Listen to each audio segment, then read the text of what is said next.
Welcome to the Defense and Aerospace Report. I'm Vago Muradian at the Center for Strategic and International Studies here in Washington, D.C., where we have been covering two interesting conferences. Yesterday, one on Japan, but today, CSIS had a forecast on Asia. And we're honored to have with us retired U.S. Navy Captain Bud Cole, renowned educator, surface warfare officer, and as well as author.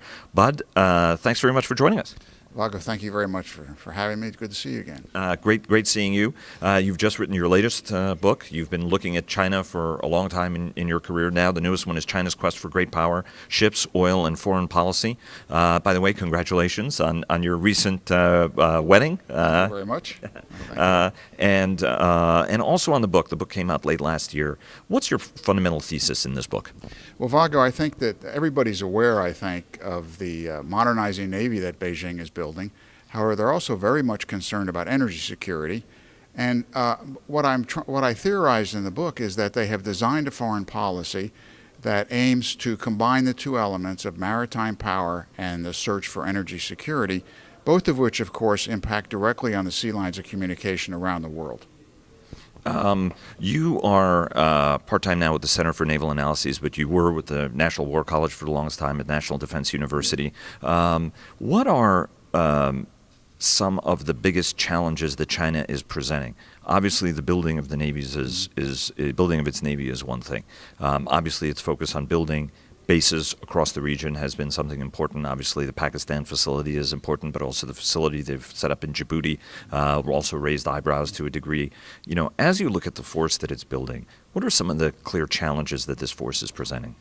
Well, I think it's pretty clear that China is building what people like to call a blue water navy. They're building a navy which already has established, to an extent, global reach. We can see that with their operations in the Black Sea and the Mediterranean, both east and west coast of Africa. Their hospital ship has made voyages into the Caribbean as well as other areas around the world. The challenge to the U.S., I think, particularly to the U.S. Navy, is the fact that the U.S. Navy today, with less than 300 ships, is basically tasked with the same global 7-day-a-week presence mission that it had at the height of the Cold War when we had almost 600 ships. Now, the incoming administration has talked about building up to 350 or 355 ships, but what we face today is a basic disconnect between the size of the Navy and what the National Command Authority wants the Navy to do. The new administration apparently aims to correct that, but you don't build ships overnight, obviously. It will take a number of years to get up even to 300 ships, let alone to 355. The other challenge, of course, is more serious, which has to do with the freedom of navigation through the South China Sea. Because I believe what China is aiming to do is to be able to prevent events of which it does not approve from occurring inside the first two island chains. That is an area from the coast of China out to about 1,800 nautical miles to the east, and which includes both the East China Sea and the South China Sea. If you look at that in terms of the strategy of the island building, obviously there are 3 now islands. One of them has runway capabilities, so we know that it's only a matter of time before combat aircraft. You don't build hardened shelters not to put combat aircraft in them. They have air defense missiles on them now. What? And of course, then the long-range strategic missiles, obviously, right? So China has invested heavily over the past several decades in both short, medium, but now the DF-21s, DF-26s, DF-31s that are now but that push that further out to sea.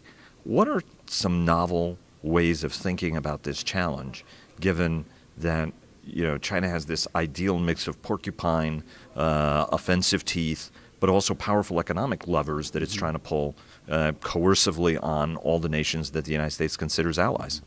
Well, I think that's probably the strongest part of the Chinese modernization effort, which is the way they've economically, or in a process of economically, linking together almost all of Asia.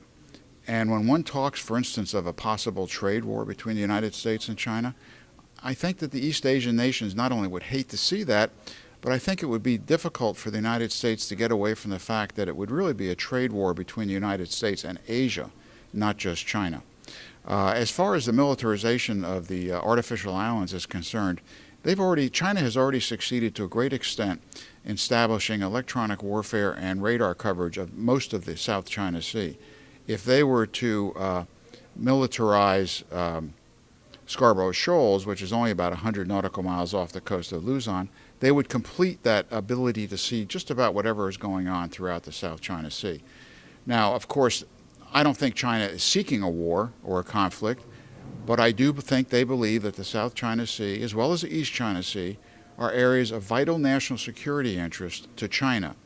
I'm not sure that we in the United States think they're of vital national security interest to the United States.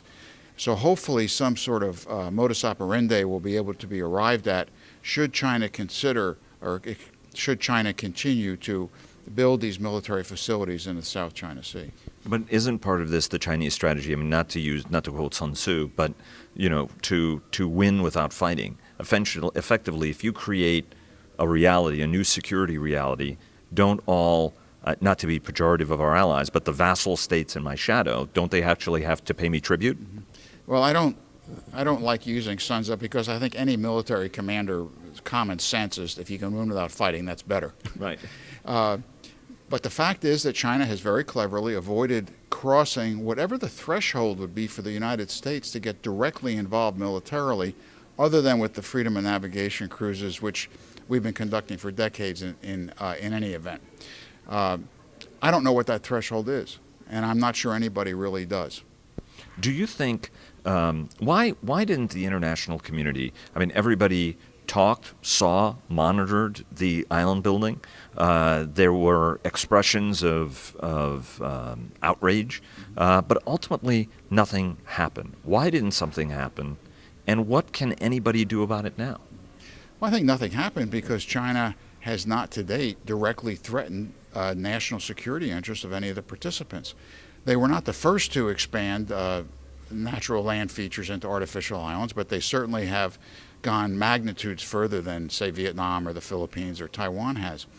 And as I said, they haven't crossed whatever the threshold is. The more reluctant the U.S. is to get involved, then the regional nations, such as Vietnam and the Philippines and Malaysia and so forth, are not about to cross China, once again because of the economic gravitas that Beijing wields. Do you think, what do you think the new administration has to bear in mind? Obviously, there were some tough statements. The president, when President-elect Donald took the call from Tsai in Taiwan, that raised some hackles, not just in Beijing, but also in the American foreign policy community, and not exclusively in the panda hugger community, right? As the expression goes, there were even some dragons that were alarmed by that. What are Rex Tillerson, there was discussion of that, what the statement that he made during his confirmation hearing about, asserting itself perhaps on those islands, and then Sean Spicer not necessarily walking it back. What are the implications? What does the new administration have to bear in mind?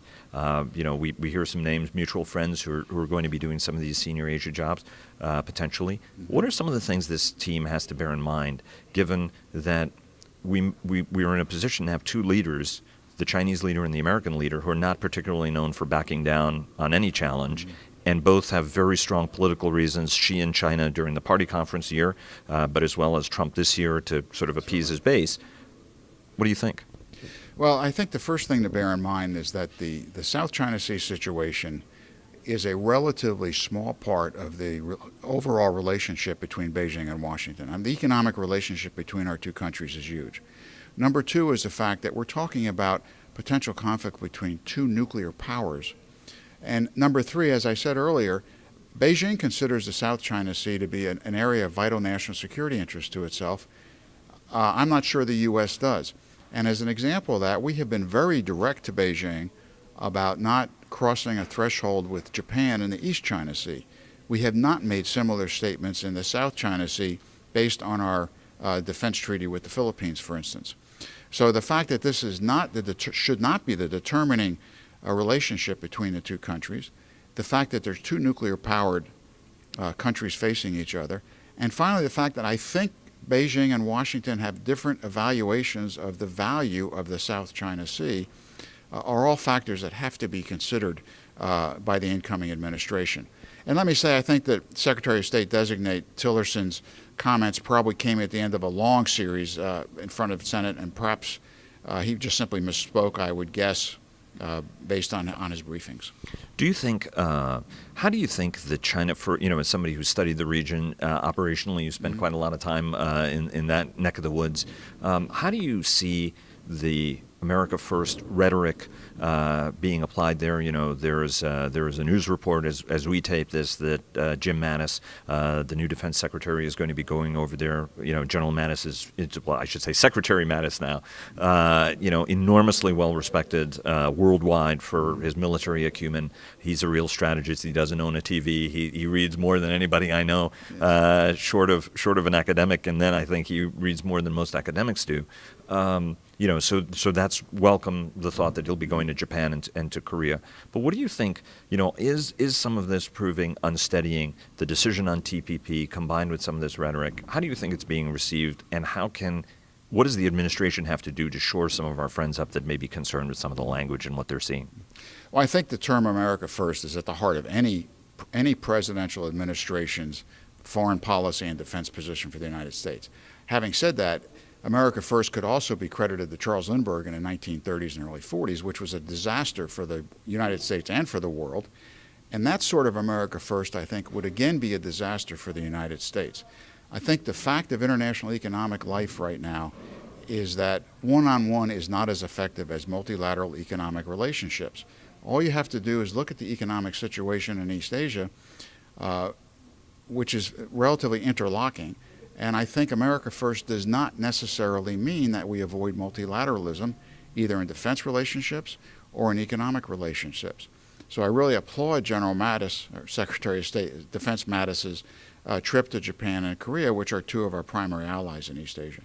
And do you think that the TPP, how does that, do you view the security spillover on that, or do you think that the economic and the defense and security sides of these things can be separated easily? I do not believe that they should be separated at all. I think that the TPP going away is unfortunate, and I would hope that the remaining nations who have signed up to TPP will continue generating some sort of multilateral effort that we will eventually join. I do not agree with a one-on-one approach because I don't think it's practical in today's world in East Asia. Sir, thanks very much as always for talking to us. Vago, thank you very much.